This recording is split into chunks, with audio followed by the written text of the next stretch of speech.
नमस्कार दोस्तों, स्वागत है आप सभी का। जैसे आप सभी को पता है कि जेएनयू पीएचडी का एडमिशन स्टार्ट हो गया है और अभी जीआरएफ के थ्रू एडमिशन प्रोसेस चल रहा है, उसका फॉर्म फिलअप हो रहा है और संभवतः इस मंथ एंट्रेंस एग्ज़ाम का जो फॉर्म फिलअप होगा वो स्टार्ट हो जाएगा। तो उसी पर बात करने के लिए कि एंट्रेंस एग्ज़ाम की तैयारी कैसी होनी चाहिए और अलग अलग सेंटर के पेपर अलग अलग आते हैं। तो जैसे पिछले वीडियो में मैं जेएनयू के सीपीएस में एंट्रेंस एग्ज़ाम का स्ट्रेटजी क्या होना चाहिए उस पर वीडियो बनाया था मैं योगिता के साथ। अगर आप सीपीएस की तैयारी कर रहे हैं तो उस वीडियो को आप जाकर देख सकते हैं एंट्रेंस एग्ज़ाम के लिए। और आज हम लोग बात करने वाले हैं comparative politics and political theory में एंट्रेंस एग्ज़ाम के प्रिपरेशन को लेकर क्या स्ट्रेटजी होनी चाहिए उस पर बात करेंगे।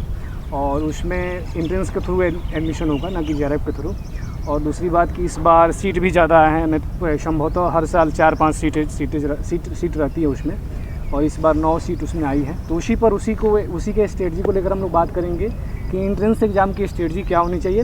और उस पर बात करने के लिए मेरी दोस्त पल्लवी हैं जो अभी उसी सेंटर से पीएचडी कर रही हैं। पल्लवी, आप एक शॉर्ट इंट्रोडक्शन दीजिए, उसके बाद हम लोग डिस्कशन को आगे बढ़ाएंगे।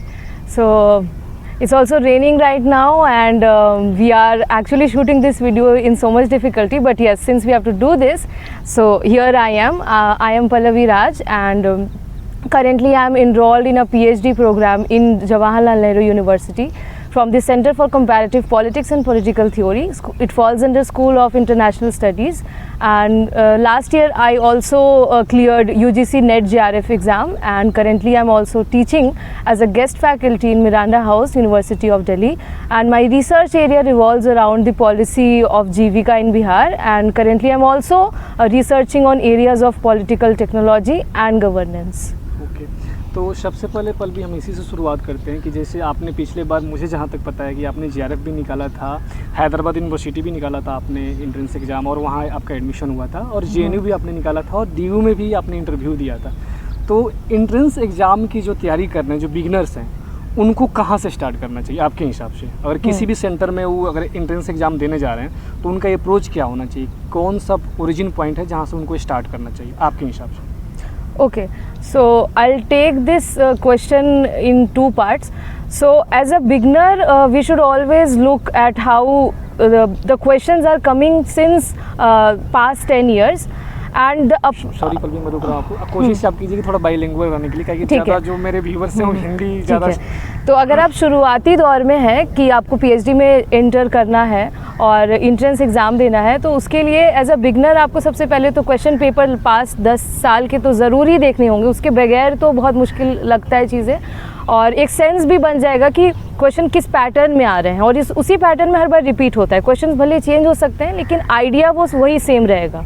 और मुझे ऐसा लगता है कि अगर आप एंट्रेंस के लिए प्रिपरेशन कर रहे हैं तो अप्रोच यही होना चाहिए कि आपके जितने ऑनर्स के पेपर्स हैं, मास्टर्स के पेपर्स हैं, उसकी रीडिंग लिस्ट है, आप सबसे पहले उससे शुरुआत कीजिए कि रीडिंग लिस्ट आप पहले चेकआउट कर लीजिए कि रीडिंग लिस्ट में आखिर है क्या। अगर जस्टिस है, प्लेटो है, और इनफैक्ट फिलॉसफी ऑफ साइंस है, थॉमस कुन है, कुन पॉपर डिबेट है, ये सब पहले आप स्टार्ट कर लीजिए। उसके बाद आप रिसर्च मेथोडोलॉजी में जाइए, और उसके बाद थोड़ा सा डीप आप जितने भी थ्योरेटिकल अप्रोचेज़ है, कॉन्सेप्ट्स है किसी भी पेपर को लेकर के, उसमें आप डेवलप इन कर सकते हैं। इसमें मैं 2 चीज़ें पल्लवी मैं जानना चाहूँगा।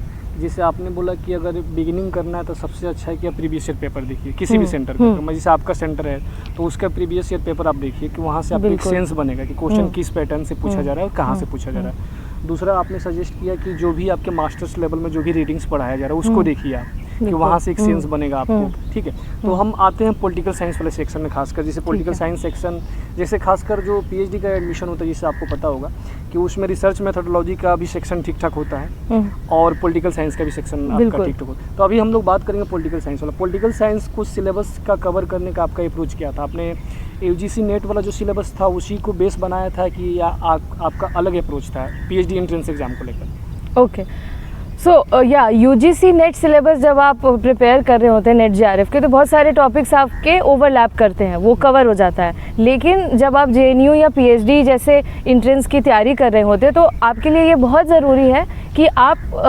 जेएनयू के या डीयू के वेबसाइट पे जाकर के बीए ऑनर्स के सिलेबस को आप पहले चेकआउट करें और मास्टर्स के सिलेबस को चेकआउट करें। और उसी तरीके से अगर आप जेएनयू के एंट्रेंस में दे रहे हैं कोई भी सेंटर के, तो उसी सेंटर के वेबसाइट पे जाकर के उसके सिलेबस को चेकआउट करना देखना बहुत ज़रूरी है, बिकॉज बहुत सारे क्वेश्चंस आपके सिलेबस को देख कर के ही बनाया जाता है, क्योंकि कहीं बाहर से out of the world question तो आएंगे नहीं। तो जिस भी सेंटर में आप अप्लाई कर रहे हैं उसके वेबसाइट को, उसके क्वेश्चंस के, उसके BA ऑनर्स के क्वेश्चन, उसके मास्टर्स के लेवल के क्वेश्चन, ये सब देखना बहुत ज़रूरी है। ओके, तो इसमें दूसरा बात कि आपने सोर्सेज क्या इस्तेमाल किया था? अगर पॉलिटिकल साइंस की अगर बात की जाए तो पल्लवी, जैसे आपको पता है काफ़ी ब्रॉडर स्पेक्ट्रम है उसका, उसमें अलग अलग सेक्शन होता है, वेस्टर्न पॉलिटिकल थॉट, आपका political theory, Indian political thought. तो आपका सोर्सेज को लेकर क्या मतलब अप्रोच था? सोर्सेज आपने यूट्यूब चैनल इस्तेमाल किया था या कोई स्टैंडर्ड मटेरियल्स आपने इस्तेमाल किया था या कोई गाइड इस्तेमाल किया था? उस पर कुछ आप सजेस्ट कीजिए। ओके, UGC नेट के लिए तो मैंने यूट्यूब चैनल्स इस्तेमाल किया था, जैसे एक पॉल साइंस हेल्प है, ऐसा वेरी इंटरेस्टिंग यूट्यूब चैनल जिसमें बहुत सारी चीज़ें डिटेल में और बहुत क्लियरली एक्सप्लेन करा जाता है। लेकिन अपार्ट फ्रॉम दैट, एंट्रेंस के लिए मैंने अपने लेवल से ही क्वेश्चन पेपर से हेल्प लिया था, और जो DU के जो रीडिंग लिस्ट है, JNU के जो रीडिंग लिस्ट है, और जो पॉलिटिकल साइंस के भी जो बेसिक आउटलाइन हो गया, जैसे कि जस्टिस है, फिलॉसफी ऑफ साइंस है, और कंपैरेटिव पॉलिटिक्स में थ्योरीज ऑफ डेवलपमेंट हो गया, अंडर डेवलपमेंट हो गया, पॉलिटिकल डेवलपमेंट हो गया, ये सब जो बेसिक थ्योरीज़ है इससे हम लोग शुरुआत करते हैं। और इसके लिए कोई भी आप बेसिक उठा सकते हैं बुक, जैसे थ्योरीज ऑफ कंपैरेटिव पॉलिटिक्स के लिए रोनाल्ड शिलशॉर्ट की बुक है। लेकिन मुझे ऐसा लगता है कि जब आप एंट्रेंस की प्रिपरेशन कर रहे हैं तो इससे, now that you are preparing for entrance, एक आप, मुझे खुद में लगता है कि वो ऑलरेडी कोई ना कोई सब्जेक्टिव ऐसा कोर्स कर रहे होंगे, या जैसे आप पॉल साइंस में PhD करना चाह रहे हैं तो ये एक अजम्पशन है कि आप पॉल साइंस से ऑनर्स कर रहे होंगे या मास्टर्स कर रहे होंगे, तो एक बेसिक आपको गाइडलाइन या आउटलाइन मिल ही जाता है तब तक कि आपके सिलेबस में क्या है। अगर आप साइंस बैकग्राउंड से नहीं है तो मुझे ऐसा लगता है जो आपका जो मास्टर्स का सिलेबस है वो आपको बहुत अच्छे से देखना होगा, क्योंकि अगर लिबर्टी भी है या जस्टिस भी है या इक्वालिटी भी है तो इसमें बहुत सारे थिंकर्स हैं।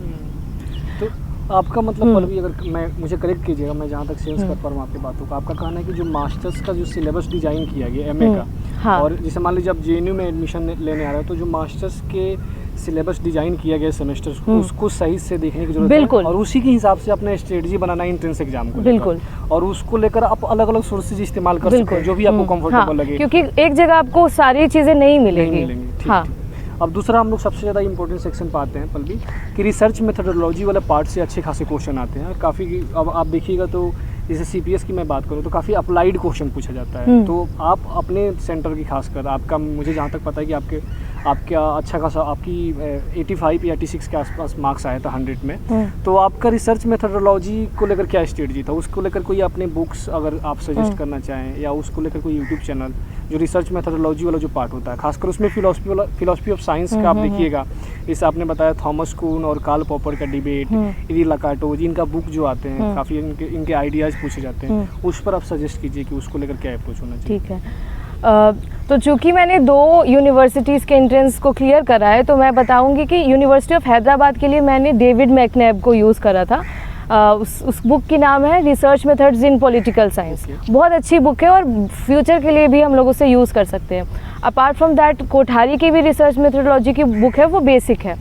और देखिए, रिसर्च मेथोडोलॉजी एक बहुत बड़ा एरिया है और हम बहुत कम टाइम में बहुत सारी एरियाज़ को नहीं कर सकते कवर, तो इसलिए हमें हर रिसर्च मेथोडोलॉजी में भी बेसिक एक आउटलाइन के तौर पे कवर करना होगा। वहाँ भी मतलब हाँ, सेलेक्टिव रहना है, सेलेक्टिव रहना है। हम पूरा रिसर्च मेथोडोलॉजी पढ़ने में और समझने में तो हमें 5-10 साल लग जाएंगे, इसलिए हमें बहुत बेसिक रूप से वो करना है कि आप सिर्फ मेथोडोलॉजी के कॉन्सेप्ट्स और जो भी वेरिएबल्स है, हाइपोथेसिस है, जो बेसिक एक आउटलाइन है मेथोडोलॉजी। फिलॉसफी साइंस से रिलेटेड जो भी थिंकर्स हैं उनके बुक्स देख लीजिए, उनके आइडियाज देखिए। हाँ। और आपने जो किताब एक बार और बोल दीजिए मेरे हिसाब से, जो काफ़ी अभी this is David McNabb, research methods in political science, और एक CR कोठारी की है रिसर्च मेथोडोलॉजी की।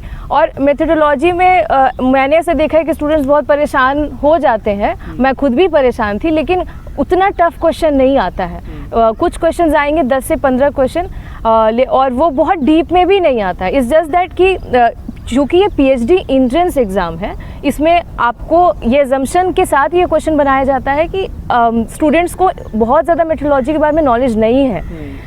वो पीएचडी के कोर्स वर्क के दौरान आपको मेथोडोलॉजी पढ़ाया जाता है। पहले ये स्वाभाविक है कि आपको नॉलेज नहीं होगी, इसलिए आपको एक बेसिक आउटलाइन मेथोडोलॉजी का कवर करना होगा। जब आप यूजीसी नेट की भी प्रिपरेशन करते हैं, उसमें भी रिसर्च एप्टीट्यूड है, that also helps in entrance exams of JNU and DU as well. जो फर्स्ट पेपर होता है उसमें हाँ, सेकेंड यूनिट जो हाँ, होता है हाँ, उसको आप खासकर उसमें केबीएस मैदान को जो सेकेंड यूनिट है बिल्कुल, उसको भी देख सकते हैं कि वहाँ हाँ, पर जो भी रिसर्च मेथोडोलॉजी से रिलेटेड जो भी टर्मिनोलॉजी है वर्ड से जो उसमें छोटा छोटा करके डिफाइन किया गया है, तो मेरे हिसाब से वो भी हेल्पफुल होगा। बिल्कुल बिल्कुल। पेपर 1 अगर आप यूजीसी नेट का प्रिपेयर अच्छे से कर रहे हैं, वो सब जगह उसके सिलेबस ओवरलैप होंगे एंट्रेंस के साथ। एक चीज़ मैं और जानना चाहूँगा कि जैसे एंट्रेंस एग्ज़ाम जब जितने करीब आते हैं तो हम काफ़ी पल भी पैनिक हो जाते हैं, खासकर रिवीजन को लेकर कि यह पार्ट छूट गया, यह पार्ट नहीं हुआ।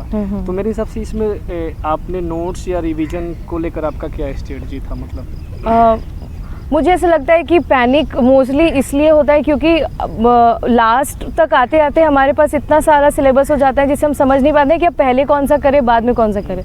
तो मेरे ख्याल से जो मैंने अपनाया है वो आइडिया ये है कि आप जब भी कुछ भी पढ़े तो आप एक रिटन नोट में या एक डायरी में उसको लिखते जाएं और वो एक ही जगह लिखें, रैदर देन हर जगह आप उसको स्कैटर करके लिखें। आप उसको एक ही जगह लिखें या एक ही जगह प्रिंट आउट निकाल के रखें, ताकि लास्ट में जब आप पढ़ें तो एक साथ ही आप सबको रिवाइज कर सकें। ओके, अब मैं लास्ट मेरे हिसाब से जो भी इम्पोर्टेंट पॉइंट होता है उसको हम लोग डिस्कस किया। और रिसर्च मेथोडोलॉजी का कोई एक ऐसा यूट्यूब चैनल भी जो रिसर्च मेथोडोलॉजी का कवर करता हो, आपने यूज किया हो कुछ? नहीं, मेथोडोलॉजी के लिए मुझे ऐसा नहीं मिला, लेकिन अगर आपको मिलता है तो आप मुझे ज़रूर सजेस्ट करिएगा, क्योंकि मेथोडोलॉजी मुझे भी अभी खुद भी बहुत समझना है इसमें। मैं इसलिए पहले पूछ रहा था कि आजकल जो भी मतलब दोस्त हैं, स्टूडेंट हैं, यूट्यूब पर ज़्यादा पढ़ना पसंद करते हैं, किताबों से हमारा डाइवर्जन हाँ डाइवर्जन हो रहा है, लेकिन मुझे ऐसा लगता है कि किताबें आज भी उतनी ही ज़रूरी है जितनी पहले थी। ठीक है।